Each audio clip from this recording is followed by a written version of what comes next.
सबको जय मसीह की। फिर से एक बार आज की शाम परमेश्वर के सम्मुख हम आए हैं और आज परमेश्वर के वचन को हम देखेंगे। और जैसे कुछ हफ्तों से मैं जो है याकूब की किताब में से आपको मैं उत्साहित कर रहा हूं और आज भी जो है उसी याकूब की किताब में से हम कुछ वचनों को पढ़ेंगे और हम आगे मनन करेंगे, क्योंकि उस किताब से हमें बहुत कुछ सीखने को मिलता है। और पिछले 6 हफ्ते में जो है मैंने विश्वास के बारे में बताया और अब आगे जो है उसी विषय को मैं आगे बढ़ाना चाहता हूं। आज का जो संदेश है उसका शीर्षक है विश्वास जो भावनात्मक तंदुरुस्ती देता है। हाँ प्रिय भाइयों बहनों, इन दिनों जो है हम देखते हैं कि ये महामारी के कारण सब जगह जो है परेशानी है और लोग निराश हैं और हम भी जो है कहीं ना कहीं किसी ना किसी हद तक जो है हम भी परेशान हैं। परंतु आज हम उन वचनों को देखेंगे जिसके द्वारा हम जो है अपने भावनात्मक जीवन में तंदुरुस्ती को पाते हैं और हम स्वस्थ रहते हैं। आइए आगे बढ़ने से पहले हम प्रार्थना करें। पिता परमेश्वर, धन्यवाद देते हैं सुंदर शाम के समय के लिए। फिर से एक बार हम अपने हृदय को खोलते हैं, तू हमसे बातचीत कर। हम चाहते हैं प्रभु कि जो वचन तूने हमारे लिए रखा है प्रभु हम उसे ग्रहण कर सकें। हाँ पिता परमेश्वर, मैं अपने आप को नम्र और दीन करता हूं, तू मुझे भी इस्तेमाल कर। सारा आदर महिमा तुझे देते हैं, यीशु के नाम से प्रार्थना को मांगते हैं, आमीन आमीन। आइए हम वचनों में चलें। A faith that leads to emotional health, विश्वास जो भावनात्मक तंदुरुस्ती देता है। सबसे पहले मैं चाहूंगा एक वचन पढ़ेंगे रोमियो उसके 12वें अध्याय के 11 और 12वें आयत से। इसमें इस प्रकार लिखा है, प्रयत्न करने से आलसी ना हो, आत्मिक उन्माद में भरे रहो, प्रभु की सेवा करते रहो, आशा में आनंदित रहो, क्लेश में स्थिर रहो और प्रार्थना में नित्य लगे रहो। ये परमेश्वर का वचन इन दिनों जो है हमारे लिए दिया गया है। हमें जो है जैसे वचन में लिखा हुआ है कि प्रयत्न करने में आलसी ना हो, हमें जो है हमेशा कार्य करते रहना है, आत्मिक उन्माद में भरे रहो। इन इंग्लिश बड़े साफ तरीके से लिखा है, keep yourself fuelled and flame. हमें जो है हमेशा अपने आत्मा को, अपने प्राण को जो है भर के रखना है। और लिखा हुआ है कि आशा में आनंदित रहो और क्लेश में स्थिर रहो, और साथ में लिखा है कि प्रार्थना, निरंतर प्रार्थना करते रहो। आमीन, हालेलुया। इन दिनों जो है यदि हम देखें संसार में, जैसे मैंने बताया कि महामारी के कारण जो है बहुत से लोग परेशान हैं। हम ये नहीं कह सकते कि हम सब एक ही नाव में हैं। देखिए, हो सकता है कि इस संसार में जैसे बहुत से लोग हैं, हम भी हैं, ये महामारी शुरू होने से पहले हो सकता है हमने अपने आप को जो है तैयार करके रखा हो इसके लिए। और परंतु कुछ लोग ऐसे हैं जिन्होंने कुछ तैयारी नहीं की और जब ये लॉकडाउन शुरू हुआ तो वो बहुत ही परेशानी में पड़ गए। तो इसका मतलब है कि सब लोग जो है एक ही नाव में नहीं है। कुछ लोग जो हैं पहले से तैयार थे और उन्होंने जो है अपने आप को पहले से ही सुरक्षित रखा और पहले से ही बहुत कुछ लेके रख लिया। मैं आत्मिक रूप से बातें कह रहा हूं। देखिए, हमें अपने मन को तैयार करके रखना है। जैसे अगर हमें पहले ही मालूम पड़ जाए कि ऐसे ऐसे होने वाला है तो हम अपने मन को जो है तैयार करके रखते हैं कि हाँ, इसके लिए मैं तैयार हूं, मैंने अपने मन को तैयार कर लिया है। परंतु उस व्यक्ति का क्या जिसको कुछ भी नहीं मालूम, अचानक उसके सामने ये विपत्ति आ जाती है, तो उस वक्त जो है वो तैयारी के साथ नहीं आया है। एक छोटा सा उदाहरण, जैसे हम किसी और प्रदेश में जाते हैं जहां पे बहुत ही ज्यादा ठंड लगती है और मुझे मालूम है कि मैं यदि उदाहरण के लिए कश्मीर जाऊं, तो अगर मुझे मालूम है कि कश्मीर जाऊंगा तो वहां पे ठंड लगेगी, यदि बर्फ गिरे तो मुझे वहां पे भी ठंड लगेगी, तो मैं उसी के साथ तैयारी के साथ मैं गर्म कपड़े लेके जाऊंगा। परंतु वो व्यक्ति जो कश्मीर के बारे में नहीं जानता है और वो उस वहां के मौसम के बारे में भी नहीं जानता, अगर वो वहां पे अचानक पहुंच जाता है और वो तैयारी के साथ नहीं गया, वो गर्म कपड़े नहीं लेके गया, तो उसका क्या होगा? तो हम सब एक ही नाव में नहीं है। हम कुछ लोग पहले ही तैयार करके जा रहे हैं, कुछ लोग जो है उन्होंने तैयारी नहीं की। उसी प्रकार आत्मिक जीवन में हमने अपने आप को कितना तैयार किया है। आप ये नहीं कह सकते कि मैं जो परेशानी मैं झेल रहा हूं वही दूसरा व्यक्ति भी उसी परेशानी को झेल रहा है, या उसके पास जो परेशानी वही मेरे साथ परेशानी। नहीं हो सकता है आपके पास उस परेशानी का समाधान हो पर उस व्यक्ति के पास नहीं हो, क्योंकि वो तैयार नहीं था। इसलिए इस परिस्थिति में हमें क्या करना है? वचन में जैसे मैंने बताया कि वो विश्वास है जो भावनात्मक तंदुरुस्ती देता है। हमें उस वचन पर हमें चलना है। यदि ऐसी परेशानी में हम हैं, हर किसी को परेशानी है, पर हर एक की परेशानी अलग अलग स्तर पर है, और हमें इस वक्त क्या करना चाहिए? हाँ प्रियो, अब ये महामारी चल तो रही है, पर देश में हम देखते हैं कि अनलॉक 4 शुरू हो गया है और सब कुछ खुल गया है, परंतु अभी भी लोग जो हैं डरे हुए हैं, क्योंकि अभी भी हमें मालूम पड़ता है कि बहुत से लोग जो हैं इस कोरोना वायरस से ग्रसित हैं, और बहुत लोग जो हैं को हमें सावधानी बरतनी है। हमें देखिए ऐसी परिस्थिति में हम क्या करें? देखिए, इसीलिए मैं आज जो है कुछ ऐसे बातों को लेके आना चाहूँगा। मैं आज के दिन 5 बिंदु आपके सामने रखूँगा, और अगले हफ्ते जो है अगले 5 बिंदु को आपके सामने रखूँगा। कुल मिला के 10 बिंदु हैं, जिससे कि हम अपने भावनात्मक जीवन को तंदुरुस्त रख सकते हैं, स्वस्थ रख सकते हैं। सबसे पहला, अपने पर और दूसरों पर अनुग्रह करना। इस परिस्थिति में हमें अपने आप को नहीं कोसना, अरे यार मैंने वो नहीं किया, मैंने ये तैयारी नहीं किया, मैं परेशानी पहुंच गया। या दूसरों पर भी जो है आप ये नहीं कह सकते अरे यार इसने क्या किया, इसने तैयारी नहीं की। नहीं, पहला बिंदु जैसे मैंने बताया, अपने पर और दूसरों पर अनुग्रह करना। हमें जो है अपने पर और दूसरों पर अनुग्रह करना है। In English, to show grace to myself and others. याकूब 4:6 में इस प्रकार लिखा है, वह तो और भी अनुग्रह देता है।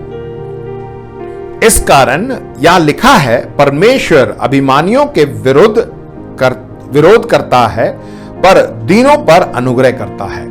परमेश्वर का वचन साफ साफ हमें बताता है कि परमेश्वर हम पर अनुग्रह करता है, और उस व्यक्ति पर अनुग्रह करता है जो अपने आप को नम्र करता है। और लिखा हुआ है कि अभिमानियों का विरोध करता है। हमें अपने आप को नम्र करना है। हम अपने आप को जो है हमें ये नहीं सोचना कि हाँ मुझे सब कुछ मालूम है, मैं जानता हूं। नहीं, हमें अपने आप को नम्र करना। ये एक ऐसी परिस्थिति है, हम कुछ भी नहीं कर सकते हैं, परमेश्वर ही उसको संभाल सकता है। इस महामारी के समय में जो है परमेश्वर ही कुछ कर सकता है। ना ही हम कुछ कर सकते हैं, ना ही सरकार कुछ कर सकती है, ना कुछ पैसा धन दौलत कुछ भी नहीं कर सकता। सिर्फ परमेश्वर जो है इसको सही इसे उसको संभाल सकता है। इसलिए हमें क्या करना है? अपने आप को नम्र करना है। कह देना, परमेश्वर मैं अपने आप को नम्र करता हूं, तो मुझे बता मुझे क्या करना है। इन दिनों जो है जैसे छोटे बच्चों का स्कूल बंद है और बच्चे स्कूल में ही स्कूल नहीं जा सकते हैं, घर पे ही पढ़ रहे हैं। सब कुछ बदल है। क्या हमने कभी सोचा भी नहीं था कि बच्चे लोग जो हैं घर पे ऐसे रह के इंटरनेट के द्वारा, जूम के द्वारा, बहुत से अलग अलग तरीके उसके द्वारा पढ़ेंगे। कभी नहीं सोचा था, पर ये सब कुछ परिस्थिति इस तरह बदल गई है। और हमने नहीं सोचा था, अभी तो खैर ट्रेन बस जो है चलने लग गई है, पर आप देखिए पहले जब लॉकडाउन था तो ये सब बंद हो गया था। कभी सोचा भी नहीं था कि आना जाना भी बंद हो जाएगा, परंतु परमेश्वर ऐसा कर रहा है और हमें अपने आप को नम्र करना है। जब हम अपने आप को नम्र करेंगे तो परमेश्वर का अनुग्रह हमारे ऊपर आएगा। परमेश्वर हम पर जब अनुग्रह करता है तो क्यों हम दूसरों पे अनुग्रह ना करें?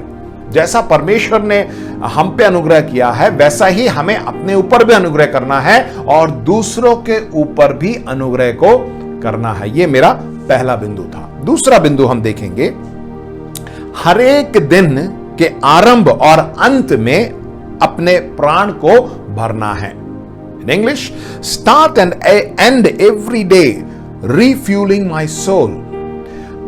दिन के शुरुआत में और दिन के अंत में हमें अपने आप को भरना है। किससे भरना है, कैसे भरना है, मैं आपको बताता हूं। याकूब पहले अध्याय उसके 21 वचन में इस प्रकार लिखा है, उस वचन को नम्रता से ग्रहण कर लो जो हृदय में बोया गया और जो तुम्हारे प्राण का उद्धार कर सकता है। हमें परमेश्वर के वचनों से हमें भरना है, क्योंकि उसमें साफ साफ लिखा हुआ है कि जो तुम्हारे प्राणों का उद्धार कर सकता है। हमारे प्राण का उद्धार सिर्फ परमेश्वर का वचन ही कर सकता है प्रिय भाइयों बहनों। इसलिए इसमें भी साफ साफ लिखा, अपने आप को नम्र करके परमेश्वर के वचन को पढ़ना है और उस पर चलना है। इसका मतलब दिन के शुरुआत में, दिन के अंत में। कहने का मतलब यह है कि जब हम अपने दिन को प्रारंभ करते हैं, सुबह उठते ही परमेश्वर के वचन को देखें। आप अपना ध्यान जो है उधर इधर ना भटकाएं, और सोने से पहले परमेश्वर के वचन को पढ़ें, क्योंकि परमेश्वर का वचन ही जो है हमें क्या करता है, हमारे प्राणों का उद्धार कर सकता है। कुछ वचन मैं पढ़ूंगा, भजन संगीता 92 का 2, उसमें ऐसा लिखा हुआ, दाऊद कहता है, प्रातः काल को तेरी करुणा और प्रति रात तेरी सच्चाई का प्रचार करना। सुबह सुबह, मतलब इसमें लिखा हुआ प्रातः काल और रात्रि काल में हमें जो है परमेश्वर के वचन को, उसकी सच्चाई यानी परमेश्वर के वचन को हमें याद करना है। दाऊद राजा कहता है, भजन संगीता 119 के 147 में कहता है, मैंने पाँव फटने से पहले दुहाई दी, मेरी आशा तेरे वचनों पर थी, मेरी आशा तेरे वचन पर थी। इस वक्त जो है हमें अपनी आशा को परमेश्वर के वचन पर रखना है। और ऐसे लिखा हुआ है, प्रातः काल में पाँव फटने से पहले हमें परमेश्वर के वचन को देखना है। यशाया उसके 50 के 4 में लिखा हुआ है, प्रभु यहोवा ने मुझे सीखने वालों की जीभ दी है कि मैं थके हुए को अपने वचन के द्वारा संभालना जानूं। भोर को वह नित्य मुझे जगाता और मेरा कान खोलता है कि मैं शिष्य के समान सुनूं। परमेश्वर के वचन को सुनने के लिए वो मुझे सुबह सुबह उठाता है ताकि मैं परमेश्वर के वचन को सुनूं। परमेश्वर का वचन ही जो है हमें जो है एक आशा दे सकता है और जो है हमें इस परिस्थिति से बाहर निकाल सकता है। हाँ, भावनात्मक जीवन में हम तंदुरुस्ती को पा सकते हैं, क्योंकि इस समय में जो है हम सब कमजोर हैं। हमें बहुत सी बातें हम सोचते हैं तो हम सोचते हैं, अरे यार ये क्या हो गया, ये परेशानी कब खत्म होगी, मैं दूसरी किसी अपने भाई बहनों से या मैं अपने परिवारजनों से मिल नहीं पा रहा हूं क्योंकि आना जाना बंद हो गया है, और जब खुला भी है तो ज़्यादा ट्रेन नहीं चल रही हैं, उधर इधर जाने की व्यवस्था पूरी तरह नहीं हो पाई है, तो हम परेशान से हो जाते हैं। और घरों में जो है यदि शादी ब्याह है तो वो भी जो है लिमिट में आ गया है, हम सब एक साथ मिल नहीं सकते। और सबसे अधिक कलीसिया, हम एक साथ भाई बहन मिल नहीं पा रहे हैं, एक दूसरे से संगति नहीं कर पा रहे हैं। कभी कभार है ये सब बातें जब सोचते हैं तो हम निराश हो जाते हैं, परंतु वचन क्या कहता है कि उसके वचन के द्वारा हमारी आशा बनती है और हम जो है हमारे प्राणों का उद्धार हो सकता है। इसलिए निराश मत होइए। जब कलीसिया में हम आएंगे, फिर से एक दूसरे से मुलाकात करेंगे, प्रिय भाइयों बहनों, हम विश्वास करते हैं परमेश्वर एक अद्भुत काम को करेगा। इसलिए तब तक लगातार प्रार्थना करते रहिए। मैं अगले बिंदु में भी बताऊंगा हमें क्या क्या करना है। तो ये दूसरा बिंदु था कि हर एक दिन के आरंभ और अंत में अपने प्राण को भरना है, परमेश्वर के वचन से हमें भरना है। याद रखिएगा। तीसरा बिंदु है नियमित रूप से जीवन बिताना, सही रीति से, in English set and stick with a routine. ऐसे ही, क्योंकि इन दिनों जो है बहुत से लोग की नौकरी चली गई है और हो सकता है काम भी कम हो गया हो, और बहुत से ऐसे रेस्ट्रिक्शंस हैं उसके द्वारा जो है हम पूरी तरह काम नहीं कर रहे। तो कभी कभार हमारे पास बहुत समय है, और पिछले 5 महीने अगर हमने देखा होगा तो हमने बहुत से लोग घर पे ही थे, तो हमें घर में रह के जो है आलस सा हो जाता है। परंतु हमें इस तरह अपने समय को बर्बाद नहीं करना है। इस समय भी एक नियमित रूप से अपने जीवन को बिताना है। हमें एक टाइम टेबल बनाना है कि मैं इस समय में ये करूंगा, इस काम को करूंगा, ये सब करूंगा। इस नियमित रूप से अगर हम करेंगे तो जो है हम इस परेशानी से दूर हो सकते हैं। वचन में बताता हूं, इफिसियों उसके 5वें अध्याय के 15 और 16 इसमें इस प्रकार लिखा हुआ है, इसलिए ध्यान से देखो कि कैसी चाल चलते हो, निर्बुद्धियों के समान नहीं पर बुद्धिमानों के समान चलो। वचन कहता है अवसर को बहुमूल्य समझो क्योंकि दिन बुरे हैं। परमेश्वर का वचन कहता है प्रिय भाइयों बहनों, दिन बुरे हैं। आजकल जो है हम कुछ नहीं कह सकते, इसलिए हमें जो है क्या करना है, एक ऐसी चाल चलना है, बुद्धिमानों के समान चलना है, निर्बुद्धि के समान नहीं चलना। रे कुछ भी नहीं है, चलो लेट जाते हैं, सो जाते हैं या कुछ ऐसा काम करते हैं जिससे कोई फायदा ना हो। नहीं प्रिय भाइयों बहनों, एक नियमित रूप से हमें अपने जीवन को चलाना है। एक बुद्धिमान के समान हमें चाल चलनी है, क्योंकि जब हम नियमित रूप से कुछ कार्य को करते हैं तो हमारे जीवन में एक लचीलापन आ जाता है। कहने का मतलब यह है कि जब हम परमेश्वर के वचन के अनुसार चलते हैं, यदि हम परमेश्वर के वचन को रोज पढ़ते हैं, मनन करते हैं और प्रार्थना करते हैं, पिता परमेश्वर से बातें करते हैं, अगर ये लगातार होता रहे तो जीवन में चाहे कोई भी परेशानी आ जाए, जीवन में कोई ऐसी परिस्थिति आ जाए जहां पे हमें बहुत ही मुश्किल हो रहा हो, परंतु परमेश्वर के वचन और उसके प्रार्थना के जीवन में, संगति के जीवन में यदि हम एकदम नियमित रखें तो जो है अपने आप उसमें लचीलापन आ जाएगा। हम जो है परेशान नहीं होंगे। हम ऐसी परेशानियों को देखकर हमें ज्यादा तकलीफ नहीं होगी। हमें इस चीज को ध्यान रखना है। ये नहीं कह रही ऐसा हो गया तो हम प्रार्थना करना छोड़ दें, वचन पढ़ना छोड़ दें, संगति करना छोड़ दें। नहीं प्रियो, ये होता रहना चाहिए। जैसे मैंने बताया कि नियमित रूप से अपने जीवन को बिताएं, और ये सब अगर करते रहेंगे तो जो भी परेशानी आती है हमें कोई तकलीफ नहीं पहुंचा सकती। हम कमजोर नहीं होंगे क्योंकि हम परमेश्वर पर भरोसा करते हैं, क्योंकि परमेश्वर ही है जो हमें छुड़ाता है, वो हमारी अगुवाई करता है। आमीन, हालेलुया।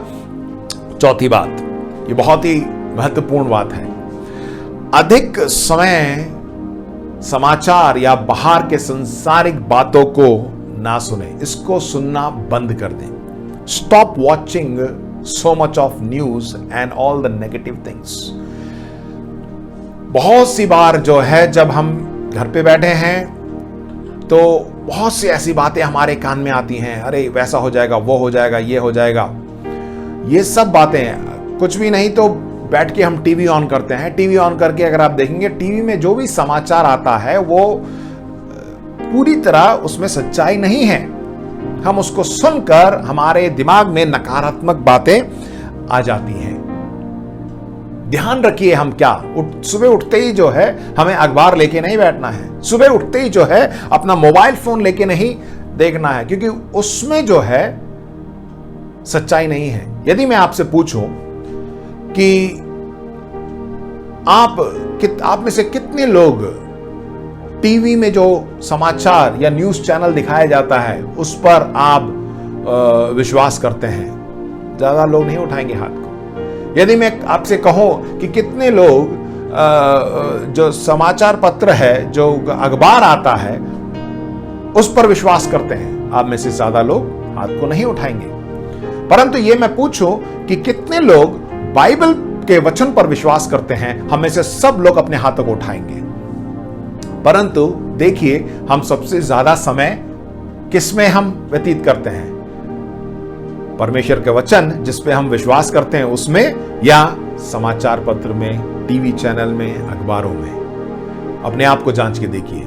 जब हम पूरी तरह परमेश्वर के वचन या बाइबल पर विश्वास करते हैं तो हमें उसी की वो जो कहता है उसी पर हमें चलना है। मत्ती उसके 6 का 22 और 23 में इस प्रकार लिखा हुआ है, शरीर का दिया आंख है, इसलिए यदि तेरी आंख निर्मल हो तो तेरा सारा शरीर भी उजियाला होगा।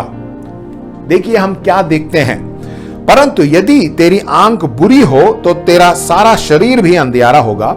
इस कारण वह उजियाला जो तुझ में है यदि अंधकार हो तो वह अंधकार कैसा बड़ा होगा। देखिए साफ साफ हम सबसे पहले उठते ही क्या देखते हैं। यदि हम परमेश्वर के वचन को देखते हैं जो हमारे लिए एक आत्मिक भोजन है, हमारे लिए एक मार्गदर्शक है, और जैसे वचन में लिखा हुआ है कि वो मेरे पांव के लिए एक ज्योति है, तो हमें जो है परमेश्वर के वचन को देखना चाहिए। हम दूसरी बात को क्यों देखें? क्योंकि जो हम देखते हैं या जो मैं देखता हूं उसी पर मैं विश्वास करता हूं। What I see is what I become। यदि हम नकारात्मक बातों को देखें तो हम नकारात्मक व्यक्ति बन जाएंगे। हमारे अंदर जो है वही नकारात्मक बातें रहेंगी। नहीं, परमेश्वर का वचन क्या कहता है? जो मैं देखता हूं वही मैं बन जाता हूं, उसी पर मैं विश्वास करता हूं। इसलिए परमेश्वर के वचन को देखें। परमेश्वर का वचन आपको उत्साहित करेगा, मुझे उत्साहित करेगा, और मैं प्रभु यीशु मसीह के समान बन जाऊंगा। आमेन, हालेलुया। नीति वचन उसका 15-14 यूं कहता है, समझने वाले का मन ज्ञान की खोज में रहता है। जो समझदार होता है ना, वो ज्ञान की खोज में ही रहता है, परंतु मूर्ख लोग मूर्खता से पेट भरते हैं। मूर्ख लोग मूर्खता से पेट भरते हैं। आप देखिए आपके किससे अपना पेट भरना चाहते हैं? परमेश्वर के वचन से हमें अपने आप को भरना है। आमेन। भजन संहिता 119 के 37 में लिखा हुआ है, मेरी आंखों को, ये एक प्रार्थना है, दाऊद कहता है, मेरी आंखों को व्यर्थ वस्तुओं की ओर से फेर दे, तू अपने मार्ग में मुझे चला। परमेश्वर से हमें प्रार्थना करनी है कि प्रभु तू मुझे संभाल, मेरी आंखों को व्यर्थ वस्तुओं की ओर से फेर दे, तू अपने मार्ग पर मुझे चला। यानी परमेश्वर तू अपने वचन पर तू मुझे चला। आमेन, हालेलुया, प्रेज द लॉर्ड। परमेश्वर हमसे बातचीत कर रहा है। और आखिरी, आज के दिन के आखिरी जो बिंदु ये है, 5वां, जिन लोगों से आप प्रेम रखते हैं उनके साथ हर दिन संपर्क में रहें। In English, schedule a daily connection with the people you love. हाँ प्रिय भाइयों बहनों, हम विश्वासी हैं, हम एक कलीसिया में हैं, एक परिवार में हैं। कलीसिया एक परिवार है। जब एक कलीसिया एक परिवार है, जैसे हम अपने घरों पे रहते हैं, हमारे माँ बाप हैं, हमारे बच्चे हैं, हमारे भाई बहन हैं, जब हम घर पे रहते हैं तो हम एक दूसरे से बातें करते हैं। ऐसा नहीं कि हम चुपचाप मुंह बंद करके रहते, नहीं, हम एक दूसरे से बातें करते हैं। वैसे ही कलीसिया भी एक परिवार है। जब कलीसिया एक परिवार है तो कलीसिया में जितने भी सदस्य हैं वो सब हमारे भाई बहन हैं। हमें, जैसे हम घर पे हम एक दूसरे के साथ बातें करते हैं, वैसे ही कलीसिया में, उस परिवार में जो है, हमें एक दूसरे के साथ संपर्क रखना है। हो सकता है कि आप एक दिन में सबसे बात ना कर पाए, परंतु जो है, जो नजदीक में है, जो आपका प्रिय है, उसको एक फोन करके जो है आप उनसे बातचीत करिए, उनको संपर्क में रहिए। हो सकता है कि उसको प्रार्थना की जरूरत हो, और जब आप उसको फोन करते हैं तो वो शायद आपके साथ बांट सके, भाई बहन मेरे लिए प्रार्थना करें, तो आप तुरंत उनके लिए प्रार्थना कर सकते हैं। हाँ प्रियो, इसलिए जो है ये एक 5वां बिंदु बहुत ही महत्वपूर्ण है, एक दूसरे के साथ संपर्क में रखिए। हाँ, मुझे मालूम है कि बहुत सी जगह जो है नेटवर्क नहीं आ रहा है, बहुत सी जगह जो है फोन से बात करने में भी दिक्कत हो रही है। कोई बात नहीं, आप एक टेक्स्ट मैसेज भेज दीजिएगा, SMS भेज दीजिए, व्हाट्सएप भेज दीजिए। जब भी नेटवर्क आएगा वो उसको देख लेगा और पढ़ लेगा, और बदले में वो व्यक्ति भी आपको याद करेगा, आपको धन्यवाद करेगा और याद करेगा। इसलिए हमें संपर्क में रहना बहुत ही जरूरी है। यदि हम देखें पौलुस के जीवन में, पौलुस जब बंदी गृह में था तो आइसोलेशन में था, उसको एकदम बंदी गृह में डाल दिया था, कोई भी उसके साथ नहीं था। उसने जो है क्या किया? पत्र लिखा, हर एक कलीसियाओं के लिए उसने पत्र को लिखा, और उसी के कारण आज हमारे पास एक नया नियम है। वो जब अकेला था तो उसने पत्र लिखकर लोगों को, कलीसिया को उत्साहित किया, और वही वचन आज भी हमें उत्साहित करती है। हाँ प्रियो, उसी समान जब हमारे पास कुछ भी नहीं है, हम कुछ भी नहीं कर पा रहे हैं, तो आप उनसे लोगों को जो है एक SMS या WhatsApp जो है आप भेज सकते हैं, जो उस व्यक्ति को उत्साहित करेगा। पहला थिस्सलुनीयों उसके 5:11 में बड़े सुंदर तरीके से लिखा हुआ है, इस कारण एक दूसरे को शांति दो और एक दूसरे की उन्नति का कारण बनो, जैसा कि तुम करते भी हो। देखिए हिंदी में बड़े सरल तरीके से लिखा है, अंग्रेजी का एक वर्जन है, उससे मैं आपको बताना चाहता हूं। Speak encouraging words to each and other, this is a message version. एक दूसरे के साथ उत्साहित करने वाला वचन, एक दूसरे को वचनों से जो है उत्साहित करें। Build up hope so you will all be together in this, एक दूसरे को जो है आशा में बढ़ाते रहो ताकि आप एक दूसरे में बने रहो। आमीन। वही, इस कारण एक दूसरे को शांति दो और एक दूसरे की उन्नति का कारण बनो, जैसा कि तुम करते भी हो। इसलिए ज्यादा से ज्यादा लोगों के साथ संपर्क में रखें, उनको उत्साहित करें परमेश्वर के वचन से, ताकि वो भी मजबूत होते जाएं। आमीन। इसलिए यही इन 5 बिंदु, अगला जो 5 बिंदु है मैं अगले हफ्ते आपको बताऊंगा। यह जो 5 बिंदु है जो से मैंने आपको बताया, इससे हमें क्या मालूम पड़ता है? मुख्य बात है अनुग्रह, अपने पर और दूसरों पर अनुग्रह दिखाए। पिता परमेश्वर ने हम पे अनुग्रह किया, वैसा ही हम दूसरों पर भी अनुग्रह करें, दूसरों की सहायता करें, मदद करें। किसी भी तरीके से आप कर सकते हैं। आप उनके लिए प्रार्थना कर सकते हैं, उनको उनकी मदद कर सकते हैं, और जिस तरीके से आप उनके लिए कुछ कर सकते हैं आप करिए। आमीन। इफिसियों उसके 2 अध्याय के 8 और 9 वचन में, यह आखिरी वचन में आपके लिए पढ़ दूंगा, क्योंकि विश्वास के द्वारा, हम इस वचन को जानते हैं, क्योंकि विश्वास के द्वारा अनुग्रह ही से तुम्हारा उद्धार हुआ है, और वह तुम्हारी ओर से नहीं वरन परमेश्वर का दान है, और ना कर्मों के कारण, ऐसा ना हो कि कोई घमंड करे। हम अपने कार्यों से नहीं, परंतु वो परमेश्वर का अनुग्रह है। जब परमेश्वर ने हम पे इतना अनुग्रह किया, क्यों हम दूसरों पर अनुग्रह ना करें, दूसरों पर भी अनुग्रह करें। इसलिए प्रिय भाइयों बहनों, इस वचन के साथ मैं समाप्त करना चाहता हूं। फिर से एक बार मैं उन 5 बिंदु को दोहराना चाहता हूं, जिसके द्वारा हम जो है भावनात्मक रूप से हम अपने आप को तंदुरुस्त यानी स्वस्थ रख सकते हैं। पहली बात कि अपने पर और दूसरे पर अनुग्रह को दिखाएं। दूसरी बात, हर एक दिन के प्रारंभ और अंत में अपने प्राण को परमेश्वर के वचन से भरना है। तीसरी बात, नियमित रूप से अपने जीवन को बिताना है। चौथी बात, अधिक समय समाचार या संसारिक बातों पर ना लगाएं, उसको ना देखें। पांचवी बात, जिन लोगों से आप प्रेम रखते हैं, हमारे प्रिय विश्वासी भाई बहन हैं, उनके साथ संपर्क रखें, उनको उत्साहित करें। आमीन, हालेलुया। ऐसा करने से हम जो है अपने आप को भावनात्मक रूप में तंदुरुस्त रख सकते हैं। आमीन, हालेलुया। मैं विश्वास करता हूं कि परमेश्वर ने आपसे बातें की होगी, और इन वचनों को पूरे हफ्ते भर मनन करिए, लोगों के साथ बांटिए, और परमेश्वर के उस अनुग्रह के अनुसार दूसरों को भी जो है प्रेम करिए, उनके लिए प्रार्थना करिए, उनको उत्साहित करिए। आइए अपनी आंखों को बंद करें और प्रार्थना करें। पिता परमेश्वर, धन्यवाद देते हैं इस सुंदर समय के लिए जो तूने हमें दिया कि हम तेरे वचन पर मनन कर सकें। धन्यवाद देते हैं सुनने वाले हर एक भाई बहन के लिए प्रभु,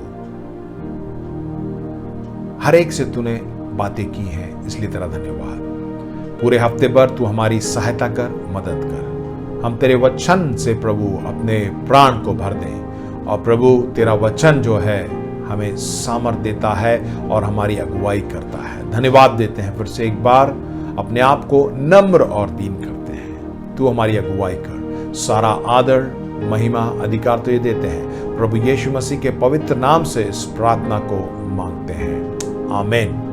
आइए हम सब अनुग्रह वचन एक साथ बोलें। प्रभु यीशु मसीह का अनुग्रह, पिता का प्रेम और पवित्र आत्मा की सहभागिता हम सब के साथ सदा सदा बनी रहे। आमीन। प्रभु आपको आशीष दे।